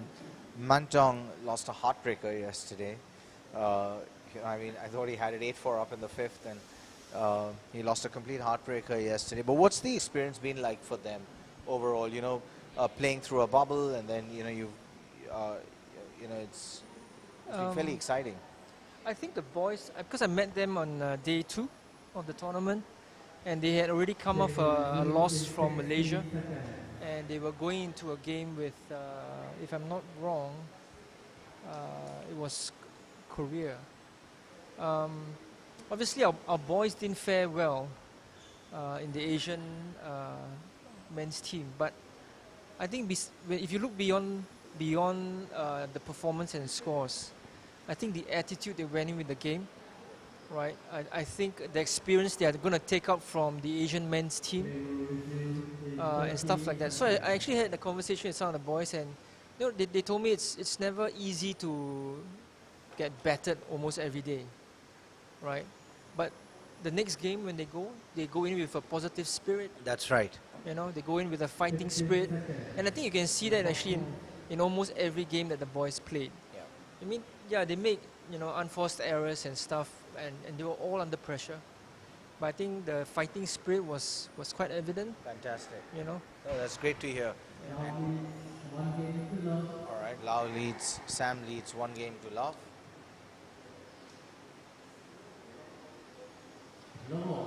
Game 2, we are underway. So actually, I feel that you know, for Ben to actually make any dent in Samuel's game, I feel that Samuel looks like actually a very rhythmic player, and Ben may have to disrupt that rhythm by playing a bit shorter, a bit faster, and getting Sam to actually move from side to side. If he continues to, you know, like play very rhythmic, giving Samuel enough time to take shots like this, he's going to be on the losing end. And now, 1-2.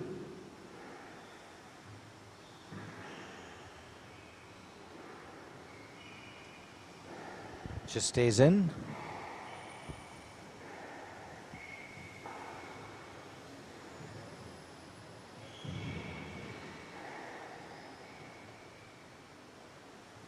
He had the stroke if he wanted. Opts to play on. 2-all.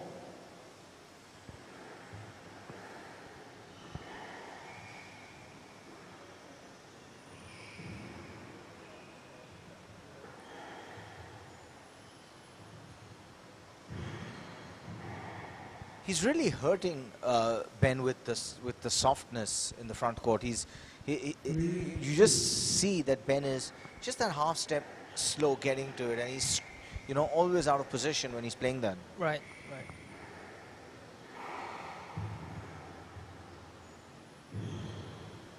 Again, very soft on that post.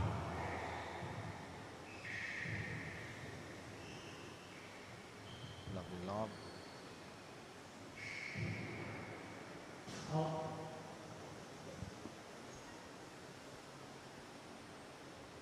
4-2.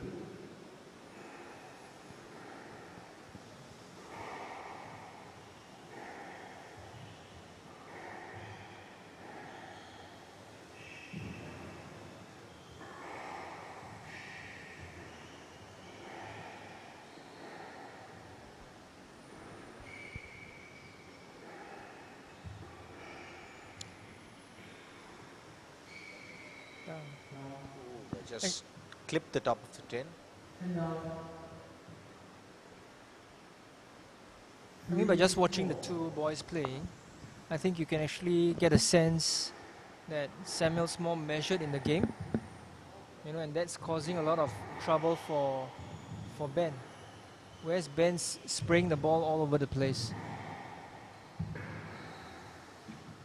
So watch the measure.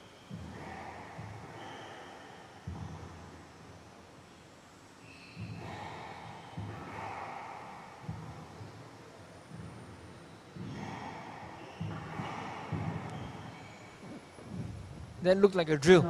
That looked like a drill, you're right. Diagonals. 5-3.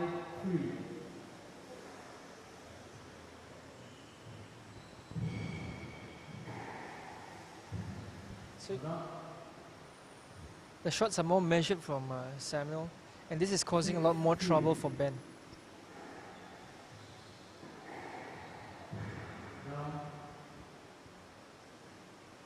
And now,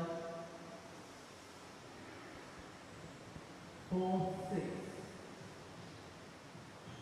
You know, Mohit, this reminds me of the days where we were playing the individual braided. You know, I'm not sure whether you remember those days. I absolutely do. Yep.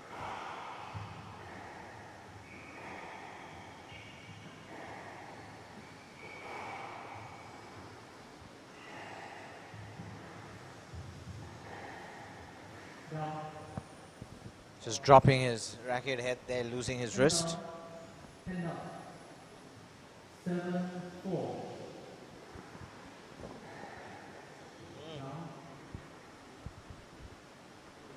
And now, 5-7.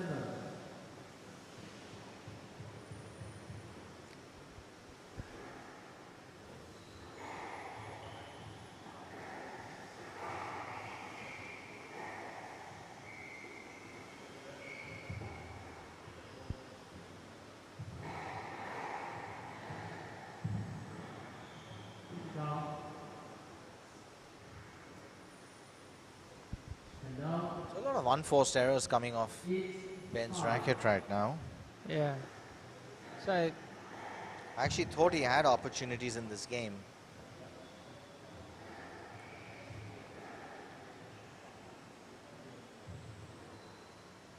Ooh.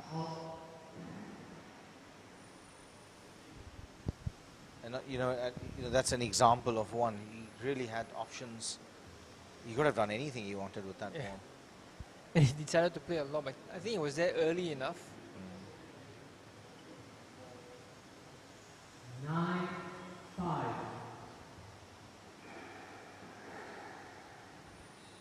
But to me, that was actually a tired shot.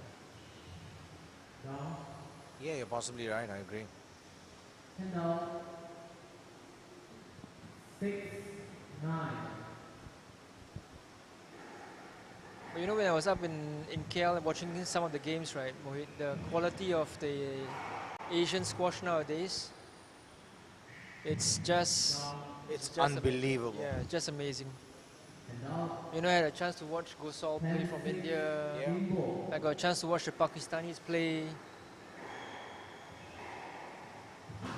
The India program is doing, you know, I do a lot of work with the India squash program. A lot of work actually. We do a lot of work across a lot of content across the HCL podium program out there for grassroots squash player development, and Yes, for some distance to the top. 7-10. Stop. Benjamin should consider himself a bit lucky to get away with that one. Yeah, he did.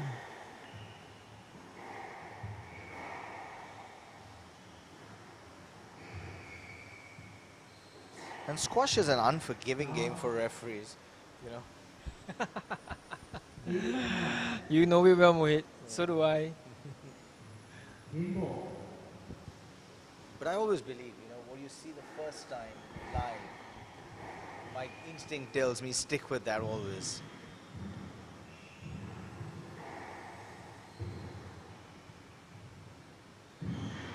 Oh, Samuel decided to play the shot, forcing actually Ben to actually keep running. You know, sometimes when I see players do that, I think one of the strategies is really to treat the player, you know, and make him work the additional point. Yep, I agree. You know, and then burn out his legs, so that when it comes to game number 3, you know. And that's something one of our, you know, in college, one of our coaches had mentioned to us that, you know, when you get into a 5th game, you know, they always used to talk to us about playing the lines early, right, in game 1. And I clearly remember when they said that, look, when the core starts to go and and you start to find a player getting fatigued, that's when you start extracting the cross court, you know, because that's when the core needs to really do its work, and it becomes it's sapping for anybody who's starting to lose his or her energy in the 5th game. Right. And you know, it's stuck with me actually pretty much all my life. You know, it always comes back to me. All right. Someone's tiring. So I think, like you mentioned this, right, Mohit, actually there are a lot of aspects to squash tactically and strategically. And these things about watching your opponent's speed in court, his turning ability, you know, and the coaches being able to pick it up while the players are playing and giving the right advice. I think these are things that really are the small subtleties that make a difference in a win or a loss. Couldn't agree more. Just couldn't agree more.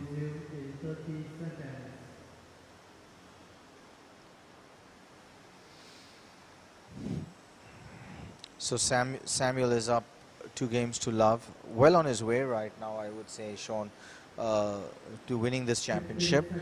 Unless Benjamin can really reset, not pull something out of the hat, I should say, because look, he's got the ability, but he needs to reset. Yeah. I think he needs to come up with a game plan to actually counter Samuel's control, right? And actually not play to Samuel's strengths. Exactly. I think he's doing that. You know, when you allow Samuel to get into a rhythm, you're playing to his strength. I think he needs to disrupt Samuel's game. He needs to, I think I mean, it's easier. It's easy to say sitting out here, but certainly one of the things I would look to do is certainly opening my racket face and going a bit sharper on the ball. Making Samuel just lean a bit more forward. Right. But actually, if we had made a very just general observation, I felt that Samuel was actually one of his strengths is this, right? Taking the ball on the volley, and by doing that, he's actually creating a lot more pressure for Ben. That's absolutely right, and you need to take that away from him. And if Ben is able to, like you mentioned, right, take it away from him by playing the ball a bit faster and lower, so that he doesn't have the angle to actually put the ball down, I think he stands a lot better chances in finishing the ball.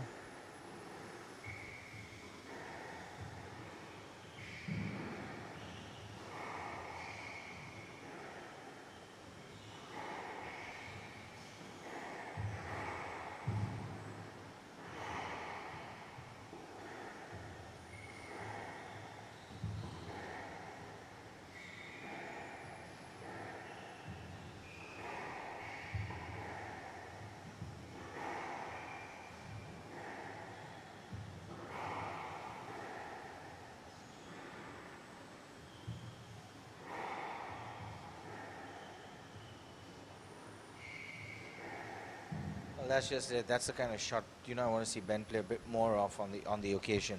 Yeah, so I think in that rally you noticed that actually there was no opportunity for Samuel to actually volley and create that opening where he actually can finish the point pretty easily.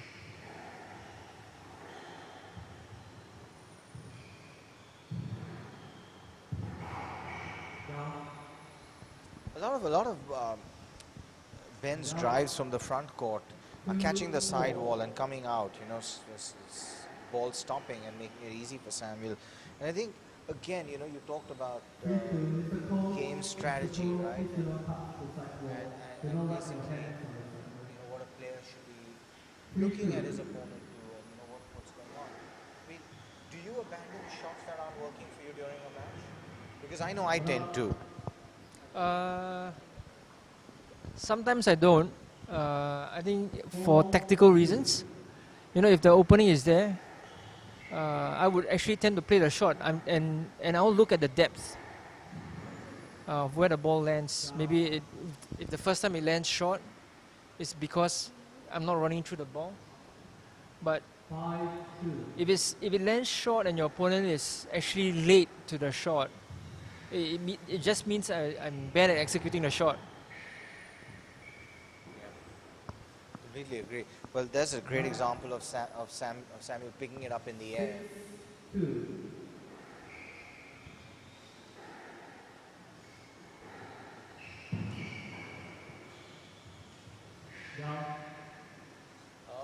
That was a right delay, but the execution... But no knee bend. Yeah, and no follow through.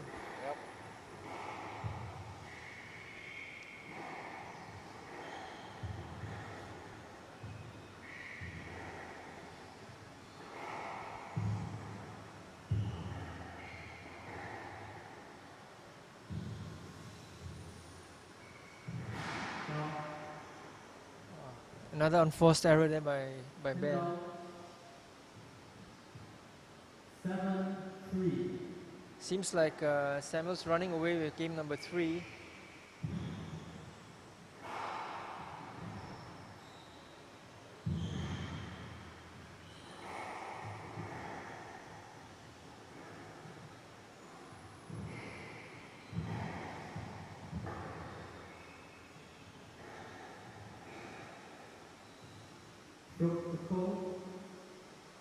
You notice, right, when Samuel's under a lot of pressure, he will play a shot that buys him a lot of time.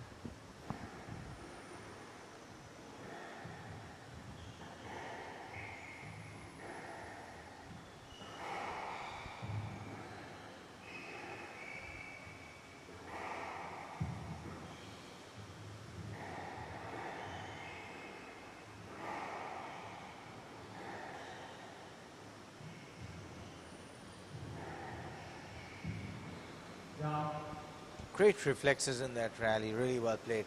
10 down, 8-4. So like we mentioned in the beginning of the game, right? These two boys in Division 1, they're really bringing their A game into the finals. Yep. And the quality of squash actually is nothing less than what I expected.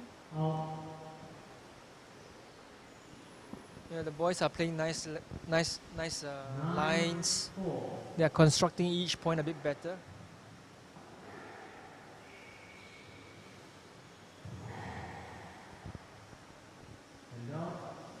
Wrong footing Samuel on that occasion. 5-9.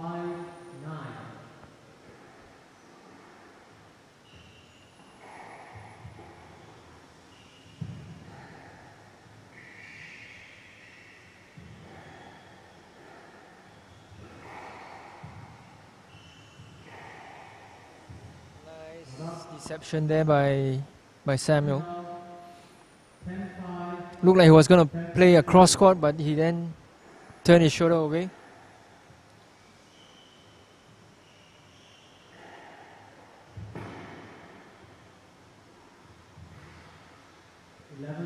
Oh, that's just too good. And last game was 11-5 to Samuel, and he wins the Division 1 men's finals 3 games to love. And as always shown, it was an absolute pleasure. Hope to see you in a week from now for the juniors, 10 days from now. That's true, but most likely we will be with the boys and girls going up to Thailand for the Thailand Invitational. Okay. All right, well, we make do with someone else, but Sean, it's always a pleasure. We've got a lot of squash coming ahead in 2022 as well. Oh yes, and I hope our good friend Mr. COVID stays away. Absolutely. Let's enjoy our squash, everybody.